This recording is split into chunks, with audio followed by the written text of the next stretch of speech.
Olá, pessoal, tudo bem? Sejam bem-vindos mais uma vez aqui ao Tributário em Jogo. Hoje a gente vai falar sobre progressividade no ITR, no Imposto sobre a Propriedade Territorial Rural. Essa é uma característica do imposto que está consagrada na disciplina constitucional atribuída a ele. E isso você encontra lá no artigo 153, parágrafo 4º, inciso 1º da Constituição, que diz que será progressivo e terá suas alíquotas fixadas de forma a desestimular a manutenção de propriedades improdutivas. Dessa redação, a gente extrai a ideia importante de que a progressividade no ITR tem uma vocação eminentemente extrafiscal, ou seja, ela busca desencorajar certas atitudes, no caso, a manutenção de propriedades improdutivas.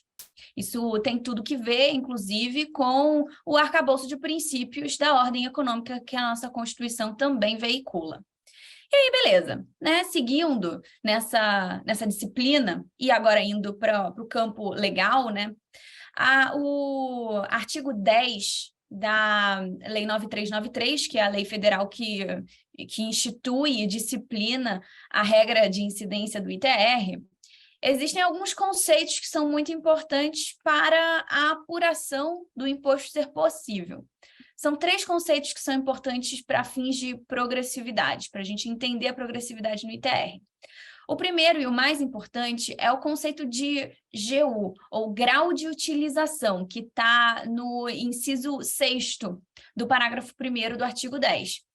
E o que é o grau de utilização? Ele é a relação percentual entre a área efetivamente utilizada e a área aproveitável, isso nos termos explícitos da própria legislação. Então, o que isso significa? Que o grau de utilização é uma razão que explicita o quão produtiva uma propriedade é, porque ela vai justamente comparar o quanto daquela propriedade é aproveitável com o quanto dela efetivamente é aproveitado. E aí, para isso ser possível, existem outros 2 conceitos complementares que são fundamentais para a gente atingir a compreensão desse GU, do grau de utilização. O primeiro conceito é o de área aproveitável, e o segundo é o de área efetivamente utilizada. Isso são conceitos técnicos e a legislação lá traz vários critérios para que você possa identificar essas categorias no caso concreto. E aí, beleza. Quando a gente vai para a tabela progressiva do ITR, a gente vê que não é bem assim, apenas em função do grau de utilização. De fato, existe uma progressão de alíquotas em função do grau de utilização. E aqui vale uma referência. Quando a gente fala de progressividade, a gente não está falando de proporcionalidade. A diferença é basicamente a seguinte: na proporcionalidade, a legislação prevê um percentual que vai oportunizar arrecadações diferentes, né, tributos distintos, valores distintos por contribuinte, em função da base de cálculo. Então, é a variação da base de cálculo apenas que vai impactar em o tributo ser devido ser uma quantia maior ou menor. Se maior a base de cálculo, maior o tributo devido. Se menor a base de cálculo, menor o tributo devido. Essa é a lógica proporcional, que é também chamada de flat tax, né? E na progressividade, não. A gente tem uma progressão crescente de alíquotas para uma progressão crescente de bases de cálculo. Então, existem várias alíquotas, a depender da base de cálculo. Se a base de cálculo é maior, ela vai oportunizar uma arrecadação maior, o tributo devido será maior, não só porque a base de cálculo é maior, mas porque a própria alíquota que incidirá sobre aquela materialidade é maior, tá? É mais alta.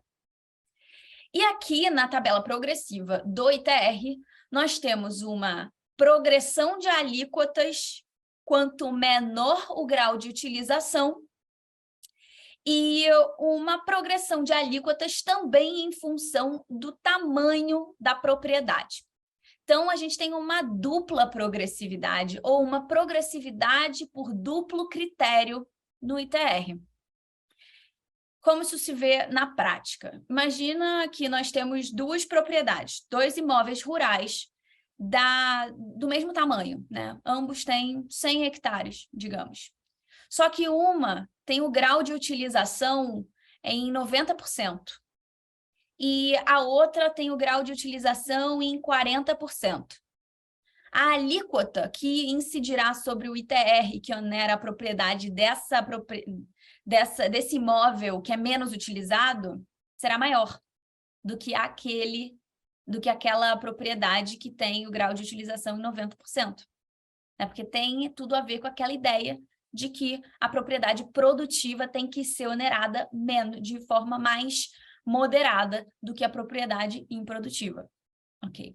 Só que, por outro lado, imagina o outro cenário. Nós temos duas propriedades, dois imóveis rurais, que têm o mesmo GU. As duas têm 70% de grau de utilização. Só que uma propriedade tem 100 hectares e a outra tem 1.000 hectares. A alíquota que vai onerar a propriedade maior será mais elevada do que a alíquota que onera a propriedade menor. E aí isso já gerou bastante controvérsia entre alguns autores. Porque o que se argue? Que a base constitucional da progressividade do ITR, né, que está lá naquele parágrafo 4º, inciso 1º que nós nos referimos no início, ela só fala numa pretensão de desestímulo à propriedade improdutiva. Ela não fala que quer desestimular latifúndio improdutivo. Então, explicitamente, na disciplina constitucional desse imposto, não existe nenhum ensejo, nenhum gancho para que seja desestimulado propriedades maiores, que tenham o mesmo grau de produtividade que outras propriedades de tamanho menor. E por essa razão, esse duplo critério seria inconstitucional. Mas será que isso se sustenta? Pois bem, com efeito, esse dispositivo constitucional fala apenas em propriedade improdutiva, não fala de latifúndio improdutivo. Mas, se a gente estivesse analisando essa questão sob o prisma jurisprudencial de antigamente, a gente poderia dizer que sim, isso é inconstitucional, esse duplo critério. Porque já houve o tempo em que o Supremo entendia que para ser progressivo, um tributo tinha que ter esse autorizativo direto na Constituição, de maneira expressa, como é o caso do imposto de renda. Essa foi a tese que eles encamparam quando eles analisaram a progressividade do IPTU, né? Lá atrás. O IPTU, algumas legislações estabeleciam IPTU progressivo, isso foi questionado no Poder Judiciário. Quando essa questão chegou ao Supremo, eles entenderam que a progressividade não era um princípio geral, né? Tinha que ter o autorizativo explícito, tinha para o imposto de renda, não tinha para o IPTU, e por essa razão o IPTU não poderia ser progressivo. E aí, com isso, o legislativo, inclusive, na sua função de constituinte derivado, foi lá e emendou a Constituição para alterar a disciplina normativa do IPTU e autorizar a progressividade no seu caso. Então, houve aí até uma questão de diálogo institucional bastante interessante. Mas a premissa estava posta, né? Até mesmo o legislador até referendou isso, porque ele se deu o trabalho de emendar a Constituição. Mas a posteriori, no momento posterior, o ITD também gerou essa mesma controvérsia. A legislação do Estado do Rio Grande do Sul, inclusive, né, estabelecia uma progressividade de alíquotas para o ITD em função do tamanho da herança ou das doações recebidas. E essa organização de alíquotas, essa progressividade de alíquotas foi questionada perante o Poder Judiciário, a questão foi progredindo judicialmente, chegou no Supremo, e o Supremo, analisando a questão, chegou lá na sua premissa, revisitou a sua premissa. Porque no caso do ITD, também não tem autorizativo específico ao imposto.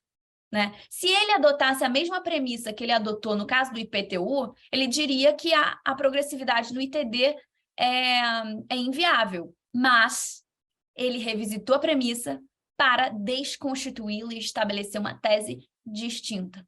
E ele entendeu que poderia sim ser progressivo o ITD, porque a progressividade é um princípio que se aplica a todos os impostos que permitem uma gradação subjetiva. Bom, e aí, se a gente pega esse gancho do Supremo, a gente entende que não é necessário que exista uma previsão específica para que um determinado tributo seja progressivo.